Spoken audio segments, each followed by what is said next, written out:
Assalamualaikum warahmatullahi wabarakatuh. Waalaikumsalam warahmatullahi wabarakatuh. Kembali lagi di Mr. Talking Talking bareng gue Julian. Gua Munara. Oke, kali ini udah kedatangan Ipan lagi Ya. di Mr. Talking. Ya. Kali ini ada di sesi Kolor Mama, kolaborasi obrolan mistis malam Jumat. Oke, di setiap orang mempunyai cerita mistis. Pastinya termasuk saya punya cerita mistis, Anda juga dan Anda juga. Iya, betul. Kali ini ada cerita mistis apa nih Pan yang mau disampaikan? Kebetulan kali ini ada dari pengalaman pribadi. Saya pernah mengalami kiriman santet, tapi berhasil selamat. Alhamdulillah. Bisa diceritakan bagaimana? Sebelumnya informasikan dulu, jadi saya di background keluarga itu punya latar belakang erat lah dengan hal-hal mistis. Terutama ibu saya itu bisa mengobati tentang hal-hal dari gangguan gaib, santet, kerasukan atau ya. apa. Oke. Nah, singkat cerita, ibu saya punya pasien yang ingin berobat ke ibu saya, dan pasien ibu saya itu mengalami penyakit di luar medis. Maksudnya ketika dia berobat ke dokter, tidak ada diagnosis apapun dari kedokteran. Cuma yang dialami pasien saya itu sakit-sakitan gitu di rumahnya, dan di rumahnya itu tidak tentram. Oke. Kita berawal dari kedatangan pasien ke rumah saya untuk konsultasi berobat. Setelah adanya pertemuan itu, akhirnya ibu saya membantu, yang memberikan wirid atau apalah, memberikan doa. Disitulah teror mulai menimpa pada saya. Jadi awalnya yang saya rasakan, pernah satu malam ketika saya tidur, kamar itu serasa gempa gitu, maksudnya bergoyang. Iya. Serasa bergoyang, lama-kelamaan semakin besar, hingga akhirnya saya mulai mengalami bangun dari tidur. Namun yang aneh, ketika saya bangun dari tidur, saya melihat jasad saya pribadi. Maksudnya saya bisa melihat diri saya gitu. Jadi seolah-olah seperti ruhnya keluar. Ya, seperti sukma yang keluar. Gitu. Iya. Saya beranggapan awalnya itu apa mungkin ajal saya di sini gitu. Ketika meninggal. Cuma lama kelamaan saya mulai berpikir gitu, ini kayaknya ada hal yang nggak beres. Karena ketika proses itu terjadi, di telinga saya tuh ada gemuruh suara geraman. Ya, geraman seperti apa ya, vokalis metal gitu lah. Oh ya, Scream. Kayak scream, cuma halus tapi bergema gitu, kayak seperti itu. Oke. Geramannya itu berisik di telinga saya. Kejadian itu mungkin ada jam 1 malam. Ketika saya melihat jasad saya pribadi, saya kaget. Tapi yang jadi aneh, saya bisa melihat kondisi malam di luar rumah saya. Jadi heningnya malam jam 1 malam itu saya bisa melihat, walaupun saya berada di dalam kamar. Jadi tembus pandang. Mungkin ya. Oke. Bergemuruh lah itu suara geraman si sosok itu. Saya mulai berpikir, wah ini udah ada yang nggak beres nih. Mulailah saya mengingat untuk meminta bantuan kepada Allah gitu ya, kepada Tuhan. Namun tidak ada satu ayat pun yang saya ingat. Entahkah itu istighfar ataupun takbir, nggak ada satupun. Saya mulai mencoba mengingat-ingat gimana saya meminta pertolongan kepada Allah. Hingga akhirnya saya ingat cuma nama lafaz Allah aja, asma Allah gitu. Allah. Ya. Oke. Hingga itu aja saya sebut Allah.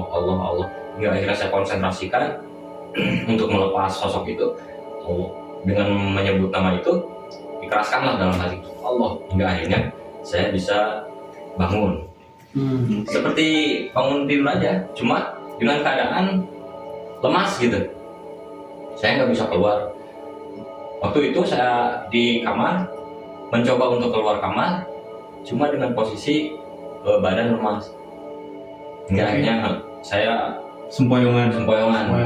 berupaya lah untuk keluar kamar. kan kamar saya di depan, jadi posisinya kamar saya di depan, keluar kamar ada ruang tamu, masuk lagi lorong, di situ ada kamar satu, kamar adik saya, dan satu lagi kamar ibu saya. Saya berniat keluar kamar untuk meminta pertolongan pada ibu. Ya, saya mulai keluar dengan sepoyongan itu. Akhirnya saya bisa keluar dari kamar dan mengetok pintu kamar ibu. Ketika saya ketok, istilahnya saya memanggil gitu, mah atau bu gitu. Ya. Cuma respon dari ibu saya di dalam kamar bukannya menyapa, cuma lebih ke menggertak lagi dari dalam kamar gitu. Menggertak. Kalau bahasa Indonesianya, siapa itu? Gitu.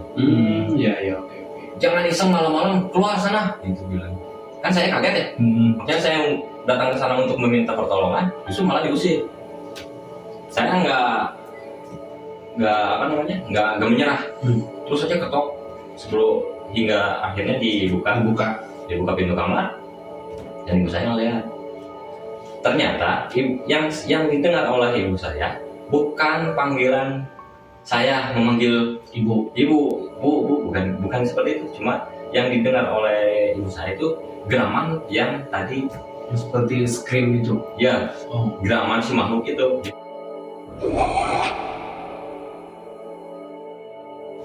Geraman itu yang keluar. Hingga akhirnya si ibu udah mengetahui gitu, maksudnya ada hal yang nggak beres. Iya, oke. Udah aja masuk kamar. Saya mulai mencoba untuk tidur. Ketika saya mau tidur, keluar lagi suara itu. Si geraman itu. Iya, keluar lagi. Dan yang mendengar itu berdua sekarang. Kalau tadi kan sekarang, saya pribadi, terus ibu saya, tapi saya tidak mendengar. Yang ketika di kamar itu keduanya mendengar, saya dan ibu saya. Oke. Mulailah ini cemas. Ketika saya mulai mau menjamkan mata untuk tidur, ada suara lagi, dan suaranya tuh persis ada di samping saya. Suara yang seperti tadi. Iya, ibu saya lihat ke saya tidak bilang apa-apa, maksudnya tidak mengeluarkan kata-kata, tidak bersuara, cuma ada suara itu. Hingga akhirnya hingga kita berdua nyari sumber suara itu, nggak ketemu sih, cuma ada suara aja. Oke. Ibu saya mulai panik dan akhirnya ngambil menyuruh saya untuk mencoba istirahat, dan ibu saya keluar ke WC untuk ambil wudhu. Iya. Mulailah didoain gitu, kan untuk membentengi saya. Iya. Mengambil, singkat cerita, ibu saya masuk lagi kamar setelah mengambil wudhu dan membaca doa-doa. Di situ baru saya bisa mulai tidur Istirahat. Oke.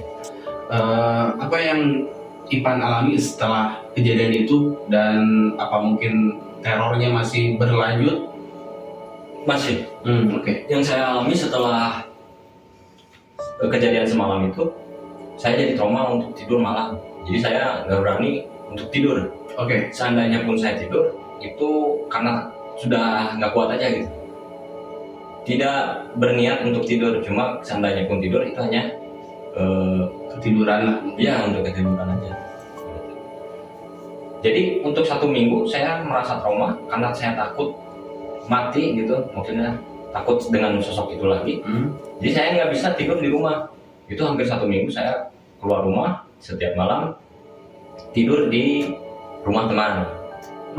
Saya menginap lah Di rumah, jadi selama 1 minggu itu tidak tidur di rumah, tidak. menginap di rumah teman. Ya, Rumah temannya berdekatan dengan rumah Ipan. beda RT lah. Oh, beda RT ya. Oke. Terus singkat cerita, Oke. Jadi setelah saya mengalami trauma itu, hanya ibu saya memediasi, maksudnya ada apa nih, di kejadian apa nih di rumah itu, ada apa sebetulnya. Akhirnya ibu saya memediasi dirinya sendiri, jadi memasukkan si sosok itu ke dalam diri ibu saya. Iya. Singkat cerita, dimediasilah ibu saya, memediasi diri, masukkanlah si sosok itu, dan keluar lagi suara geraman itu yang nggak asing itu mulai. Jadi sosoknya tuh yang digambarkan oleh ibu saya, dia tuh tinggi besar, kalau istilah daerah itu buta hijau gitu kan. buta hijau. Ya, dia bertaring dan mengeluarkan liur gitu. Mengeluarkan liur. Nafasnya tuh seperti geraman. Kayak yang kemarin waktu Iya, dialamin. Ketika dimediasi pun sama memediasi dirinya, ibu saya keluar lagi itu suara geraman itu sambil Keluar air liur. Dan dia bilang seperti ini, Aku mau kamu mati. si sosok itu bilang ke saya, Oke. mati. Kan saya kaget tuh dibilang seperti itu, namun saya juga mencoba balik bos lah. Merasa terancam ya di situ. Ya, sebetulnya saya kena juga mental itu, takut lah. Cuma saya melawan, balik lagi membentak si makhluk itu dengan matiin aja kalau bisa. Matiin aja kalau bisa. Dan dia bilang lagi, seandainya semalam tidak ada sosok yang berbaju putih, juga berpakaian gamis dengan udang kayak kiai gitulah, Ya. nggak ada sosok itu yang membantu kamu, kamu sudah saya ambil ke goa untuk jadikan budak, atau mungkin di dunia kita mungkin saya mati. Oh gitu. Jadi saya ambil semuanya. Oke. Sudahlah mediasi itu singkat cerita. Oke, Pan. Setelah dimediasi, Ya.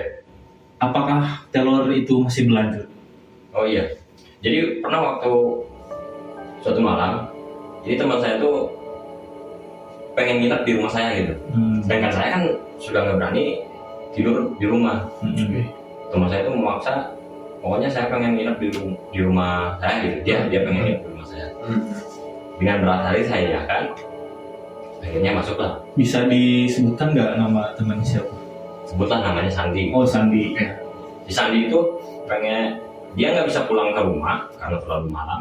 Dan emang kondisinya saya juga nggak bisa ke rumah teman saya karena terlalu malam, saya di luar gitu, main di luar, pulang terlalu malam karena canggung untuk mengetok pintu rumah teman saya. Akhirnya saya memberanikan diri untuk ke kamar saya lagi. Itu selama 1 minggu saya nggak masuk kamar. Seandainya pun masuk kamar, cuma untuk ngambil baju gitu, cuma ngambil baju, itu suasananya udah nggak enak, kayak angker gitu, kayak suasananya dingin gitu. Saya nggak berani.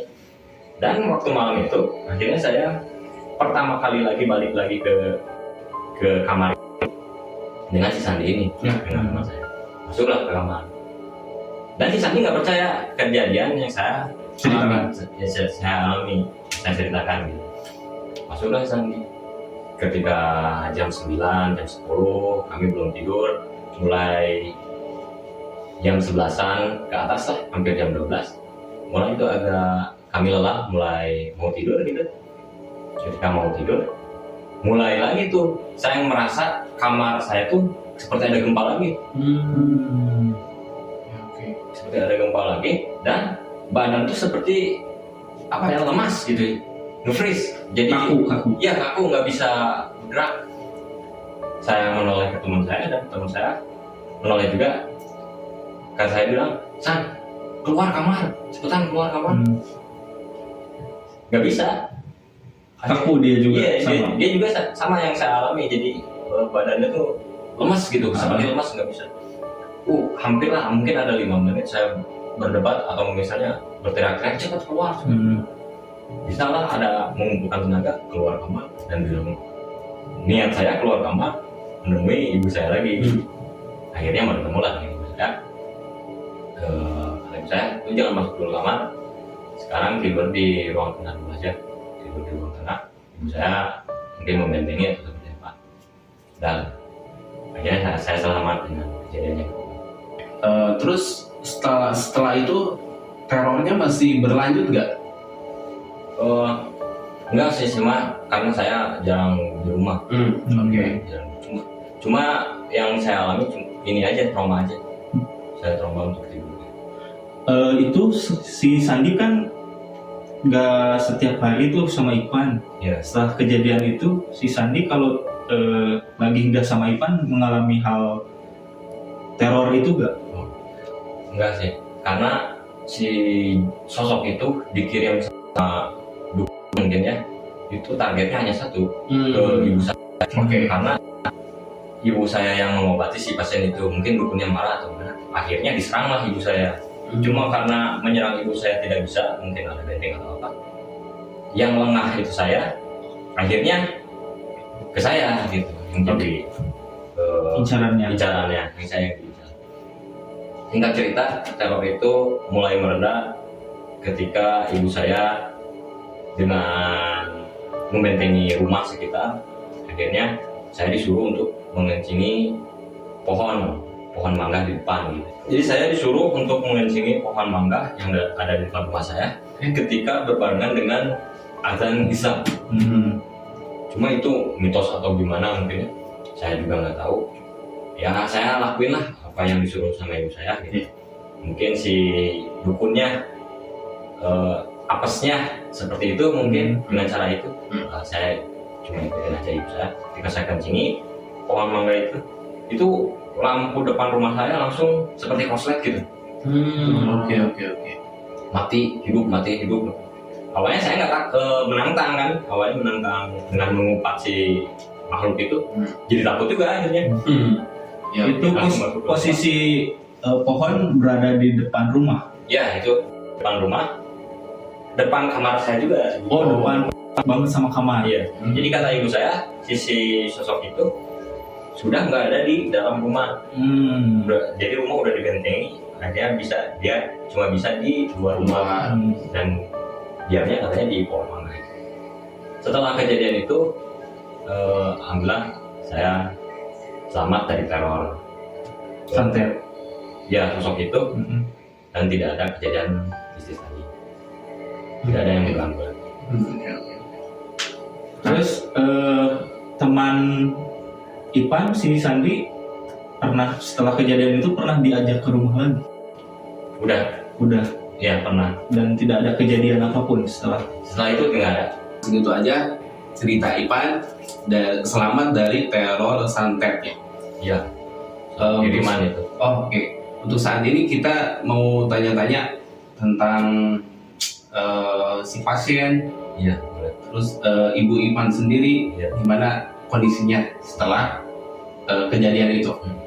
Untuk si pasien sih kayaknya setelah konsultasi dengan ibu saya, yang untuk dikasih wirid atau jarak 1 minggu juga kayaknya dia udah sehat gitu. Oke. Kan penyerangannya langsung jadi berbalik, jadi nggak ke si pasien lagi, jadi ke saya. Mungkin si pasien udah ada benteng atau gimana, nggak bisa ditembus, akhirnya menyerangnya ke ibu saya, dan saya yang Yang kena. yang jadi incar. Mungkin saya lengah. Oke. si ibu normal seperti biasa. Normal seperti biasa, cuma paling marahin saya. Marahin seperti apa itu, Pak? Ya terus inilah rajin-rajin sholat, terus rajin-rajin wirid untuk membentengi diri, karena emang posisi keluarga saya sih alat sekali dengan penyerangan seperti itu. Karena kan mengobati orang-orang yang disantet atau apa gitu. Surupan kayak gitu ya. Itu kan si pengirimnya nggak terima kalau misalnya disembuhkan atau dibentengi. Kalau dia nggak terima, akhirnya menyerangnya ke keluarga saya. Otomatis pasti menyerang ke keluarga Ipan ya, sama ibu. Targetnya sih ibu saya, cuma nggak seandainya pun ibu saya tidak ada, siapa aja yang bisa di dan waktu berarti orang yang bisa mengobati hal seperti itu ada kemungkinan bisa menyerang ke keluarganya ya? bisa sering. Ibu saya juga sering dapat kiriman, dapat serangan gitu istilahnya ya, dari hal-hal mistis banyak. Nah, di kejadian itu apakah sudah benar-benar emang tidak ada teror lagi kah? Sepengetahuan saya juga nggak terlalu dalam mempertanyakan kepada ibu saya. Yang jelas yang saya alami sudah terornya sudah berkesudahan. Udah aja saya gitu, nggak tanyain itu sosok kemana. Yang setahu saya, kata ibu saya, udah nggak ada lagi, udah nggak bisa masuk di lingkungan kita lagi. Oke. Teman Ipan itu si Sandi Iya. Akhirnya percaya dan karena dengan keadaan dia yang dialami gitu, dia mengalaminya sendiri, mengalami dengan saya. Dan teman-teman Ipan yang lain pun mengetahui. Ya, mengetahui. Kan saya waktu itu tidur hampir 1 minggu lebih lah di rumah teman. Saya minta izin untuk nginep itu, saya ceritain. Mau ceritain. Dan tanggapannya beda-beda. Ada yang benar serius percaya, ada juga yang diketawain gitu kan. Semacam lah. Ya mungkin yang ketawa nggak mengalami. Mengalami. Sandi juga kan awalnya ketawain. Iya, Wah, iya. yang benar gitu. Iya, iya. Tapi ketika mengalami sendiri, ya tahu rasa lah dia gitu. Berarti yang mengalami yang bisa dapat tidaknya itu harus mengalami dulu ya. Iya. Kalau misalnya ada yang nggak percaya, ya berarti dia belum mengalaminya.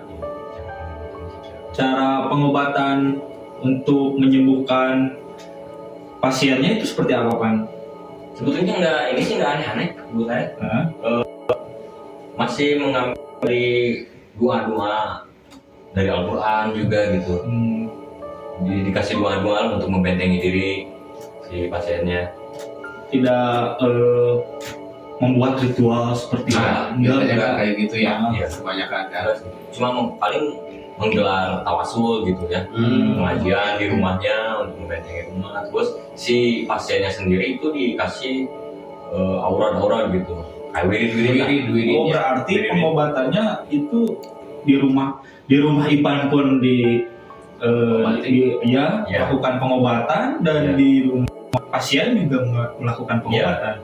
Dan si pasien itu sendiri membentengi dirinya dengan wiridnya. Oh, kan wirid yang dikasih sama Ibu Ipan. Ya, sebetulnya nggak ada kekuatan apapun ya kalau saya ambil kesimpulan gitu ya, kekuatan apapun dari makhluk jin atau makhluk halus lah, nggak ada kekuatan yang bisa mengalahkan kekuatan Tuhan sih mungkin. Iya, betul. Asal kita bisa membentengi diri dengan ritual-ritual keagamaan, sebetulnya mereka juga nggak bisa tembus. Walaupun disantet di ini juga, asal kita punya benteng aja, rajin berdoa, rajin ibadah, nggak bisa tembus. Mungkin waktu itu saya kena, ya namanya juga anak muda ya. Saya lagi lengah atau apa, yang bisa saya mungkin menurut si makhluk itu yang lemah saya. Iya, mungkin dari dilihat sama si makhluk, wah ini nih yang bisa masuk nih, anak ini nih kayaknya. Sosok Ya, si sosok buta hijau itu. siapa sosok yang Oke, Pan. Sosok kiai yang menjaga Ipan waktu mau diambil sukmanya itu siapa, Pan? oh yang kata si makhluk itu ya, sebetulnya saya ditarik nih mau diambil, cuma si sosok itu bilang hanya ada yang menjaga. Saya juga nggak begitu paham itu siapa, dan saya juga nggak begitu ya peduli apa enggak. Maksudnya saya nggak punya modal atau apa gitu. Cuma yang pasti nggak tahu, dan saya nggak nyari tahu sih itu siapa. Cuma mungkin ada, mungkin juga dari roh karuhun saya misalnya, nggak tahu juga sih sebetulnya. Tapi itu Ibu Ipan tahu siapa yang menjaga ke Ipan juga. Mungkin ada ibu ya. Diceritakan. Cuma untuk pastinya itu nggak diceritakan. Diceritakan. Jadi yang pasti Kiai itu orang soleh ya. Kayaknya yang membuat saya menjadi ingat lafaz Allah itu. Oh, oke. Kan saya tuh waktu kejadian itu saya nggak ingat Blank gitu. blank itu untuk membaca istighfar apapun, saya lupa aja. Kayak transfer atau apa energi untuk bisa mengingat, dan cuma satu aja yang saya bisa ingat, lafaz Allah. saya berzikir gitu istilahnya. Allah bisa selamat dari baik lagi lah untuk maju ke desa saya. Branding tuh. Oke, mungkin segitu aja cerita dari Ipan yang selamat dari teror kiriman santet. Kesimpulannya kita harus percaya adanya goib dan santet. Yang paling pasti kita selalu mendekatkan diri kepada Allah Subhanahu Wa Taala dengan sholat, berzikir dan lainnya. Ya, jadi untuk membentengi diri kita kita jangan lupa selalu ibadah Hmm. kepada Tuhan Yang Maha Esa, Ya, benar. Allah Subhanahu wa Ta'ala, Ya. supaya kita bisa terhindar dari yang namanya teror-teror goib atau santet. Mungkin nanti Ipan ada cerita-cerita selanjutnya juga mungkin banyak. Ada masih ada sih. Ya, mungkin kita akan ngobrol lagi nanti sama Ipan dengan cerita-cerita misteri yang berbeda. Dan kalian harus ingat, tidak ada kekuatan yang bisa melebihi kekuatan Allah Subhanahu wa Ta'ala. Sekali. Jaga dulu video kita kali ini. Mungkin nanti Ipan kita undang dia untuk menceritakan pengalaman materinya. Ya, yang lain karena banyak kita harus kumpas ini di Ipan cerita-cerita misteri. Ya. Dan buat kalian jangan lupa komen kalau misalnya Ipan pengen menceritakan lagi, silahkan komen di bawah. Jangan lupa juga subscribe channelnya, like and share. Kita akan ketemu lagi di Kolom Mama.